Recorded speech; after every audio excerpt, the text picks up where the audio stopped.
আজকে আমি দুপুরে যা যা রান্না করেছি সেই ভিডিওই আপনাদের সাথে শেয়ার করব। তার ফাঁকে আমি নতুনদের উদ্দেশ্যে কিছু গুরুত্বপূর্ণ কথা বলবো, যেগুলো আপনাদের অনেক কাজে লাগবে। তো আশা করি আপনারা ধৈর্য ধরে আমার ভিডিওটা দেখবেন। আর কোথায় গিয়েছিলাম বিকেলবেলায় সেটাও আমি আপনাদের সাথে শেয়ার করব। নতুনরা যারা আছেন আপনারা সুন্দর সুন্দর কন্টেন্ট তৈরি করেন, ফলোয়ার্সের পিছনে না ঘুরে নিজের কন্টেন্টগুলোর প্রতি মনোযোগ দেন এবং সুন্দর সুন্দর ভিডিও বানান। আসসালামু আলাইকুম, welcome to my new another blog. আশা করি আপনারা সবাই অনেক ভালো আছেন। যে যেখান থেকে আজকের ভিডিওটা দেখতেছেন অবশ্যই লাইক কমেন্ট শেয়ার দিয়ে পাশে থাকবেন। তো আমি এখানে কিছু ট্যাংরা মাছ নিয়েছিলাম, এগুলোকে ভালো করে ধুয়ে পরিষ্কার করে হলুদ মরিচ এবং লবণ দিয়ে ভালো করে মেখে এই তো তেলে ভেজে নিচ্ছি। আর এই মাছগুলো আমি একটু হালকাই ভেজে নেব। ট্যাংরা মাছগুলো হালকা ভেজে রান্না করলে কিন্তু খেতে অনেক মজা হয়, আমার কাছে ভীষণ ভালো লাগে। তো যাই হোক, এই তো মাছগুলো ভাজা হয়ে গিয়েছে। এখানে আমি পেঁয়াজ কুচি, রসুন বাটা দিয়ে আর লবণ দিয়ে ভালো করে তেলে ভেজে নিলাম। তারপর পরিমাণ মতো হলুদ আর মরিচের গুঁড়া ব্যবহার করলাম, সেটাকে একটু ভালো করে তেলে ভেজে একটু পরিমাণ মতো পানি দিয়ে ভালো করে কষিয়ে নিব। তারপর এখানে আমি জিরের গুঁড়া ব্যবহার করলাম 1 চামচের মতো, দিয়ে আবারও ভালো করে নেড়েচেড়ে নিচ্ছি। তারপর একটা টমেটো কেটে রেখেছিলাম, সেই টমেটোটা দিয়ে দিয়েছি এখানে, দিয়ে আবার একটু ভালো করে নেড়েচেড়ে কষিয়ে নেব। তারপর পরিমাণ মতো পানি দিয়ে দেবো। পানিটা যখন ফুটে আসবে তারপর ভাজা মাছগুলো এখানে ব্যবহার করব। দেখতেই পাচ্ছেন আপনারা, এই প্ল্যাটফর্মে কিন্তু আমরা সবাই সবার পাশে থাকা খুবই জরুরি। একা একা কখনোই সফলতা অর্জন করতে পারবো না যদি সবার ভালোবাসা যদি না থাকে। তো আমি সবসময় একটা কথাই বলি সবাইকে, যে সবাই বেশি বেশি করে সবার ভিডিও সম্পূর্ণ দেখার চেষ্টা করুন, গঠনমূলক কমেন্ট করুন এবং লাইক কমেন্ট শেয়ার করুন। এই তো আমার ট্যাংরা মাছ রান্না করা হয়ে গিয়েছে গাইস। আমি একটু বেশি করে ধনেপাতার কাঁচামরিচ দিলাম আর ভাজা জিরের গুঁড়া।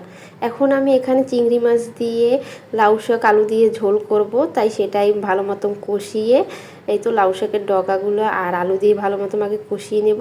তারপর পরিমাণ মতন পানি দিয়ে শাকগুলো দিয়ে দেব। লাউ শাক ভাজির চেয়ে চিংড়ি মাছ বেশি করে দিয়ে হালকা একটু ঝোল রান্না করলে আমার কাছে সেটাই ভীষণ ভালো লাগে খেতে।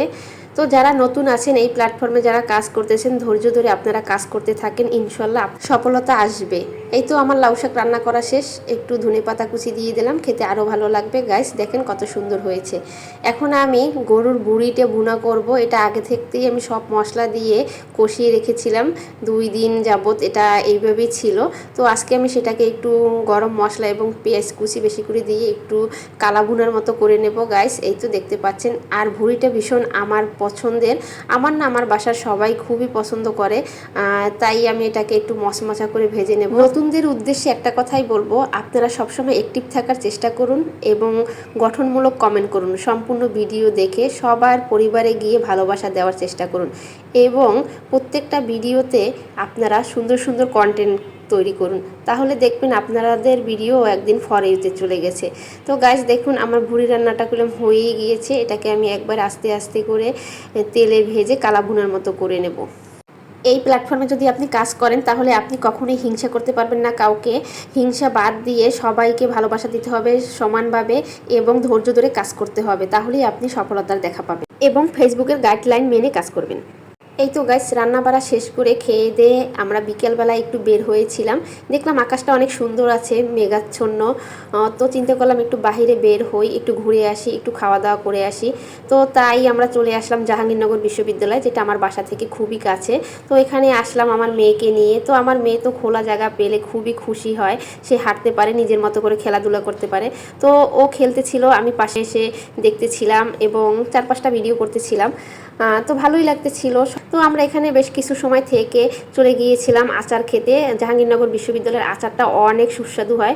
তো মামা আচার বানাচ্ছিল, আমরা ভিডিও করে নিলাম। তো গাইস দেখতেই পাচ্ছেন এখানে সব ধরনেরই জিনিস আছে, এগুলো কদবেল ছিল। তো আমরা একটা মিক্স আর একটা কাঁচকলা এবং তেঁতুল চালতা দিয়ে আচার বানিয়েছিল কাঁচা, তো সেটা খেয়েছিলাম। এই তো দেখেন 2 রকমের আচার নিয়েছিলাম আমরা, তো অনেক মজা হয়েছিল। তো জাহাঙ্গীরনগর ক্যাম্পাসে একটা মেলা হয়েছিল, ওখানকার স্টুডেন্টরা অনেক রকমের জিনিসপত্র বিক্রি করতেছিল, কসমেটিক, শাড়ি, জিনিসগুলো খুবই সুন্দর ছিল গাইস, কিন্তু অতিরিক্ত দাম ছিল আমার কাছে মনে হয়। যেটা আমরা বাহিরে কমে কিনতে পারি, এখানে তার চেয়ে একটু বেশি ছিল দামটা। তো যাই হোক, আমার তেমন একটা প্রয়োজন ছিল না কসমেটিকের, কারণ আমি তেমন একটা সাজগোজ করি না। সিম্পল সাজগোজ আমার কাছে সবসময় ভালো লাগে। তো আমার চুড়ি আবার ভীষণ পছন্দের, তো আমি সেইগুলো একটু দেখতেছিলাম আর আমার ছোটো বোনকে কিছু কিনে দিয়েছিলাম। তো কসমেটিকের দোকানগুলো ঘুরে তারপর একটা শাড়ি কাপড়ের দোকানে চলে গিয়েছিলাম, সেখানেও শাড়ি কাপড়গুলো দেখতেছিলাম। তো দেখে আমরা চলে আসলাম একটা দিঘির পাড়ে, সন্ধ্যা হয়ে যাচ্ছে তাই। তো দিঘির পাড় থেকে একটু হেঁটে আমার মেয়েকে নিয়ে একটু দুষ্টুমি করতে করতে যাচ্ছিলাম। আমার মেয়েও আমার সাথে অনেক দুষ্টুমি করতেছিল, ভালোই লাগতেছিল শেষ বিকেলে হাঁটতে। তারপর আমরা চলে গিয়েছিলাম ফুচকার দোকানে। তো ওখানে গিয়ে দেখি একটা মিট বক্স খাবার। তো এটা আমি এই প্রথমই খেলাম, এর আগে কখনো খাওয়া হয়নি। খাবারটা একদম খারাপও না একদম ভালো সেটাও বলবো না, তো যাই হোক ভালোই ছিল খেতে। তো এটা খেলাম, তারপর আমরা ফুচকা খেয়েছিলাম। এখানকার ফুচকাগুলোও অনেক মজা হয়, তো ফুচকা খেয়েছিলাম। এখান থেকে আমরা খাওয়া দাওয়া শেষ করে তারপর আমরা বাসার উদ্দেশ্যে রওনা হয়ে গেলাম। তো যাই হোক গাইস, আশা করি আপনারা সম্পূর্ণ ভিডিও দেখে গঠনমূলক কমেন্ট করার চেষ্টা করবেন, কারণ একটা ভিডিও বানাতে কিন্তু অনেক কষ্ট হয়, এমনি সময় পাই না, তারপরও কষ্ট করে আপনাদের জন্য ভিডিও বানাই। আশা করি আপনারা সম্পূর্ণ ভিডিও দেখবেন। তো আজকের ভিডিওটা এই পর্যন্তই। আপনারা সবাই ভালো থাকেন, সুস্থ থাকেন। আবার দেখা হবে নেক্সট ভিডিওতে। আল্লাহ হাফেজ।